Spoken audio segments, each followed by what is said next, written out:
नमस्कार। मैं हूं संजीव श्रीवास्तव। आप देख रहे हैं 4 PM news network. Madhya Pradesh के पूर्व मुख्यमंत्री पीसीसी के पूर्व चीफ कमलनाथ भारतीय जनता पार्टी की बी टीम है। क्या वे भारतीय जनता पार्टी से मिले हुए हैं? क्या भारतीय जनता पार्टी से साठ गांठ के चलते बचे हुए हैं? ये और ऐसे तमाम सवाल एक बार फिर राजनीतिक गलियारों में कमलनाथ को लेकर चर्चा का विषय हो गए हैं। इन सवालों के जवाब आने बाकी हैं, लेकिन अखिल भारतीय कांग्रेस कमेटी के एक तेज तर्राट प्रवक्ता आलोक शर्मा ने सनसनीखेज खुलासे कर इन सवालों को और ज्यादा गहरा दिया है। जी बिल्कुल, कमलनाथ 6 साल मध्य प्रदेश कांग्रेस कमेटी के अध्यक्ष रहे। वे इसी दौरान 2018 में विधानसभा के चुनाव में कांग्रेस को विजय दिलाकर सबसे बड़े दल के तौर पर मध्य प्रदेश में स्थापित कर मुख्यमंत्री बने। करीब 15 महीने राज्य में कमलनाथ की सरकार चली और बाद में इस सरकार का पतन हो गया। क्यों हुआ, कैसे हुआ, मध्य प्रदेश और देश जानता है। पूर्व केंद्रीय मंत्री, कांग्रेस के वरिष्ठ नेता, मध्य प्रदेश कांग्रेस के स्टार लीडर रहे ज्योतिरादित्य सिंधिया की बगावत की वजह से कमलनाथ की सरकार 2020 में गिर गई थी और उस सरकार के गिरने के बाद मध्य प्रदेश में फिर भारतीय जनता पार्टी की सरकार स्थापित हो गई, सरकार बन गई। पिछले 6 सालों में अनेक ऐसे सवाल कमलनाथ के फैसलों को लेकर खड़े हुए, तमाम आरोप उन पर लगे, लेकिन कमलनाथ ने कभी किसी की परवाह नहीं की। कमलनाथ अपने अंदाज में राजनीति मध्य प्रदेश में करते रहे। अब कमलनाथ पीसीसी चीफ के पद से हटा दिए गए हैं। उनकी जगह जीतू पटवारी, एक ऐसे युवा नेता जिन्हें राहुल गांधी के पसंदीदा नेताओं में शुमार किया जाता है, को मध्य प्रदेश कांग्रेस कमेटी की बागडोर मिली हुई है। अभी ये बदलाव जब से हुआ है तब से कमलनाथ नजर नहीं आ पाए हैं। वे विधानसभा के लिए चुनकर भी आए हैं। छिंदवाड़ा से 2023 विधानसभा का चुनाव उन्होंने जीता है। अभी उनकी शपथ मध्य प्रदेश विधानसभा में नहीं हो पाई है। सूचना कमलनाथ की ओर से ये थी कि वे बाद में शपथ लेंगे। फिलहाल कमलनाथ पिक्चर में नहीं है, वे आराम कर रहे हैं अभी, और केंद्रीय नेतृत्व ने भी उन्हें पीसीसी चीफ से हटाने के बाद कोई ऐसा काम नहीं दिया है जिसे निर्वहन करने के लिए कमलनाथ को तत्काल अपना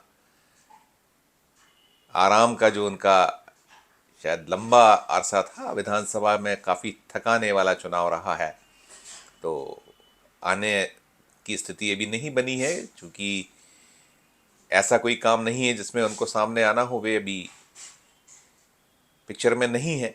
लेकिन एआईसीसी के स्पोक्स पर्सन आलोक शर्मा ने कमलनाथ को चर्चाओं में, पिक्चर में ला दिया है। 4 PM न्यूज नेटवर्क के संपादक संजय शर्मा जी ने एआईसीसी के प्रवक्ता आलोक शर्मा से बात की और आलोक शर्मा ने कमलनाथ को लेकर किस तरह के सनसनीखेज खुलासे किए हैं, आरोप या उन्हें कटघरे में खड़ा किया है, चौंकाने वाला है। अब तक कांग्रेस की ओर से कमलनाथ को लेकर इस तरह का बयान नहीं सामने आया है। आलोक शर्मा ने स्पष्ट कह दिया है कि कमलनाथ के कामकाज का तरीका इस शंका को गहराता है कि वे बीजेपी की बी टीम के तौर पर काम करते हैं या करते रहे हैं। सुनिए आप संजय शर्मा जी से जो बातचीत हुई है आलोक शर्मा जी की, तो क्या कुछ आलोक शर्मा कमलनाथ से जुड़े सवालों के संदर्भ में जवाब दे रहे हैं, सुनकर आप भी चौंक जाएंगे। सबसे पहले सुने शर्मा जी का वो बयान जिसमें वे कमलनाथ को भाजपा की बी टीम बताने से परहेज या गुरेज नहीं कर रहे हैं। कहीं कमलनाथ जी के जितने 5-6 साल के क्रियाकलाप रहे, कहीं ना कहीं ऐसा दिखता है कि कोई बीजेपी से सांठ-गांठ तो नहीं थी उनकी। कहीं पर ऐसा तो नहीं था कि वो चाहते ही नहीं थे कि सरकार आए। मैं सीरीज ऑफ इवेंट्स ऐसी बता सकता हूँ। 4 पीएम क्योंकि आपका जो नेटवर्क है ये पूरी तरह से बहुत निष्पक्ष और बेबाकी से बात करता है। मैं भी बेबाकी से कर रहा हूँ। हमारे सीनियर लीडर्स की गलती है कि उस व्यक्ति को पहचाना नहीं गया। उस व्यक्ति को पहचाना जाना चाहिए था।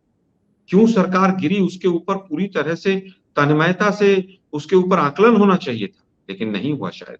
उसके बाद तमाम घटनाएं रही, टिकट डिस्ट्रीब्यूशन में उस व्यक्ति ने इतना अहंकार दिखाया, तब भी समझ नहीं आया। मुझे लगता है मेरा अंदेशा है और मेरा केवल अकेले का अंदेशा नहीं है संजय भाई, मध्य प्रदेश के तमाम कार्यकर्ताओं का अंदेशा है और जिस तरह का घटनाक्रम है वो इस तरफ इशारा करता है। सुना आपने आलोक शर्मा क्या कुछ कह रहे हैं, उन्होंने क्या कह दिया है। और यही नहीं थमे हैं।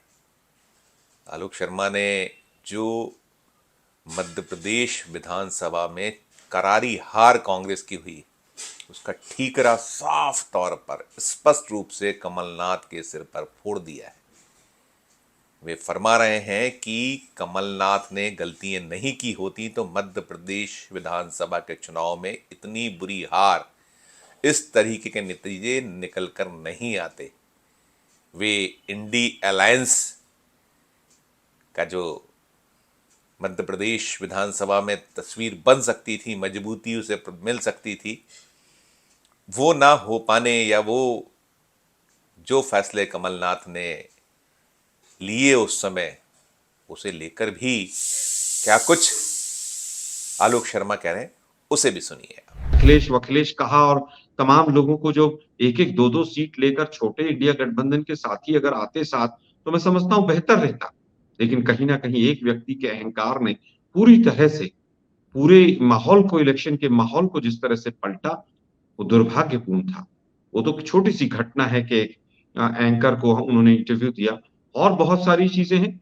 टिकट डिस्ट्रीब्यूशन में जिस तरह का उनका अपना हठ योग रहा कि भई इस व्यक्ति को देना है, इसको नहीं देना है और जिस तरह से मैं एक और एपिसोड आपको बताता हूँ कि जिस समय पर आदिवासी के ऊपर एक मूत्र विसर्जन वाला जो अ, हुआ था, दुर्भाग्यपूर्ण घटना घटी थी, उसके ऊपर बहुत लोग चाहते थे कि बड़े धरने हों, धरने प्रदर्शन हो और मध्य प्रदेश से उसमें हर कांग्रेसी चाहता था कि भई एक आदिवासी के ऊपर इस तरह की घटना हो और बीजेपी का व्यक्ति करे।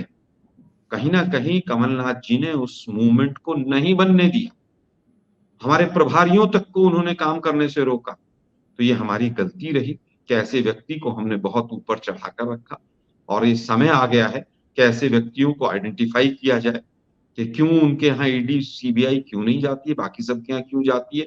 अब ये तमाम सवाल हैं और इन सवालों के ऊपर मंथन करना होगा। तो आलोक शर्मा यही कह रहे थे, अखिलेश वखिलेश 1-2 सीटें, 3 सीटें, 4 सीटें दे दी जाती तो कौन सा ऐसा पहाड़ टूट जाता।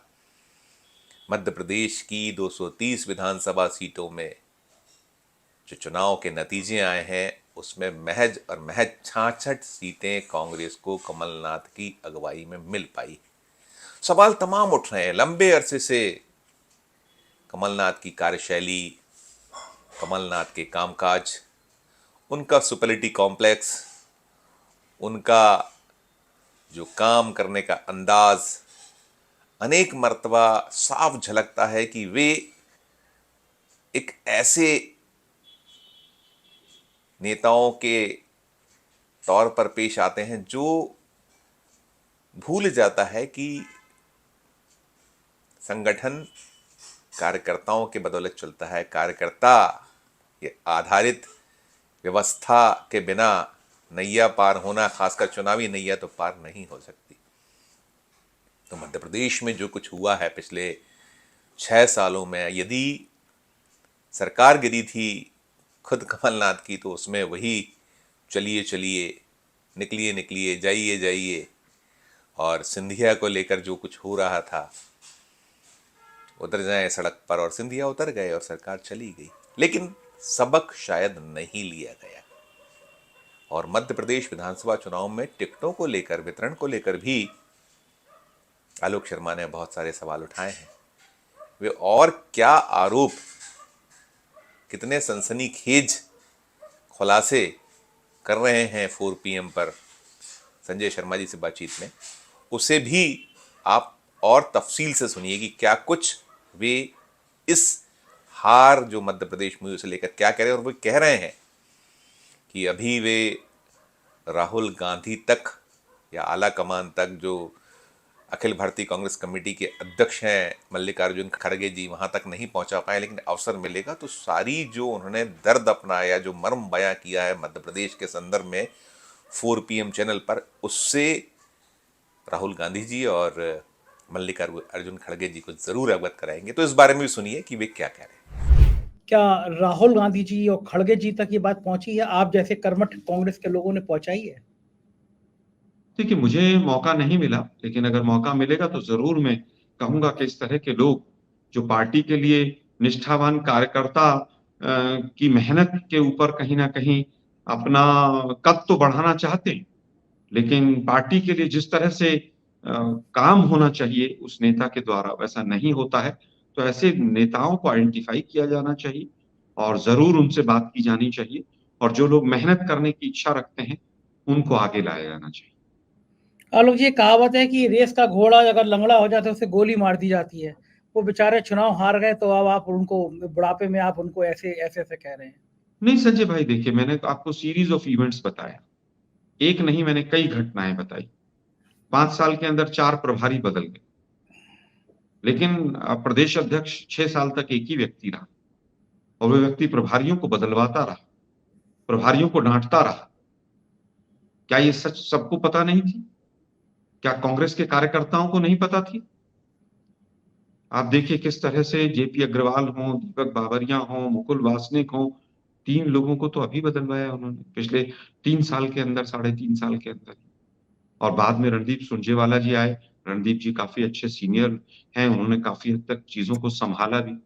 लेकिन कहीं न कहीं मुझे लगता है कि और टाइमली कुछ एक्शन्स होते तो रिज़ल्ट बेहतर आते। तो आप सुन रहे थे, ये अखिल भारतीय कांग्रेस कमेटी के प्रवक्ता आलोक शर्मा जी थे, जो 4 PM के संपादक, 4 PM न्यूज़ नेटवर्क के प्रमुख श्री संजय शर्मा जी से रूबरू थे। सही बात है कि मध्य प्रदेश में इतनी बुरी हार की कल्पना किसी ने नहीं की थी, और वे जो फरमा रहे हैं आलोक शर्मा जी, ये फैक्ट है कि कमलनाथ का छिंदवाड़ा आखिर कैसे बचा रह जाता है। मध्य प्रदेश में 29 सीटों में, जो लोकसभा की 29 सीटें, 28 सीटें बीजेपी जीत लेती है, लेकिन छिंदवाड़ा कमलनाथ फतेह कर लेते हैं। मध्य प्रदेश विधानसभा के चुनाव जब होते हैं, 230 में से 163 सीटें कांग्रेस हार जाती है, लेकिन छिंदवाड़ा संसदीय क्षेत्र की सभी 7 सीटें फतह कर ली जाती हैं कांग्रेस के द्वारा। और जो उन्होंने ये भी कहा कि ईडी, सीबीआई, इनकम टैक्स के राडार पर कमलनाथ क्यों नहीं आ पाते, ये सवाल उठता रहता है। हालांकि जब सरकार में कमलनाथ थे और जब सब चल रहा था, उस दौर में पीसीसी का जो पूरा दायित्व उनके पास था, इलेक्शन का भी एक सिलसिला था, तो थोड़ा सा रडार पर लिया था। कमलनाथ के भतीजे ऋतुल को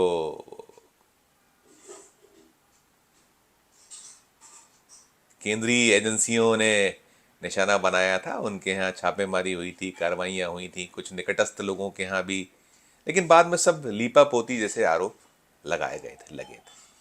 बहरहाल वो अपनी जगह है, लेकिन एक बड़ा प्रश्न, एक बड़ा सवाल यही है कि आखिरकार मध्य प्रदेश में कांग्रेस की इतनी करारी पराजय क्यों हो गई। और जो चुनाव के दौरान, जो चुनाव का प्रचार का दौर था, उस दौरान भी कई ऐसे गतिविधियां प्रदेश कांग्रेस की रही थी जिस पर सवाल खुद दल में खड़े हुए थे। वो कपड़ा फाड़ वाला बयान याद करिए, जिसे पूरी जो पूरा प्रचार था चुनाव का, उसमें मोदी ने उसे बार बार दोहराया कि जो नेता एक दूसरे के कपड़े फाड़ने पर आमादा हो, उस दल को वोट देने की क्या आवश्यकता है। ऐसे कई सारे उदाहरण है। टिकटों का वितरण रहा, बहुत सारी टिकटों को लेकर बड़ी खुलकर जो विवाद था हुआ कांग्रेस में और सब सामने आया। और जो आलोक शर्मा ने कहा है, एआईसीसी के स्पोक्स पर्सन, कि चेतना चाहिए, और शायद चेता है आला कमान, राहुल गांधी कैंप। यही वजह है कि कार्यों के वितरण में, पदाधिकारियों के चयन में अभी मध्य प्रदेश के पूर्व मुख्यमंत्री, पीसीसी के पूर्व चीफ कमलनाथ को तवज्जो नहीं दी है, नहीं मिली है। और जैसा आलोक शर्मा इतने खुलकर बोल रहे हैं, तो कहीं ना कहीं ऐसा नहीं हो सकता कि इस बात पर चिंतन मंथन ना हुआ हो कि मध्य प्रदेश में हार के कारण क्या है। और पूरे चुनाव के दौरान राहुल गांधी अडानी और अंबानी पर प्रहार करते रहे, यह सवाल भी खूब उठा। दबी छुपी जुबान में मध्य प्रदेश के कांग्रेसी करते रहे कि राहुल गांधी तो बार बार अडानी और अंबानी पर प्रहार करते हैं, लेकिन धोखे से भी कमलनाथ, जिन्हें व्यापारी भी कहा जाता है, कुशल व्यापारी हैं वे क्यों नहीं इनके नाम लेते हैं। और इनके और अडानी अंबानी के व्यावसायिक संबंधों के आरोप भी खूब उछलते रहे हैं, लगते रहे। तो तमाम ऐसे सवाल, तमाम ऐसे प्रश्न हैं जिन्हें आलोक शर्मा ने नए सिरे से हवा दे दी है। और ऐसा लगता है कि बात अब निकल गई है तो दूर तलक जाएगी, और क्या कुछ होगा ये सामने आएगा। और जब सामने आएगा तो हम उससे भी आपको ज़रूर अवगत कराएंगे। फिलहाल इस वीडियो में इतना ही। हमारा मध्य प्रदेश का ये चैनल नया है, इसे लाइक कीजिए, इसे सब्सक्राइब कीजिए, हमारे इस वीडियो को अधिक से अधिक लोगों तक शेयर कीजिए, और हमारे इस वीडियो के कमेंट बॉक्स में जाकर ये वीडियो आपको कैसा लगा इस पर कमेंट भी जरूर कीजिए। और देखते रहिए 4 PM Madhya Pradesh, 4 PM national और 4 PM हमारे अन्य राज्यों के चैनलों को। धन्यवाद, नमस्कार।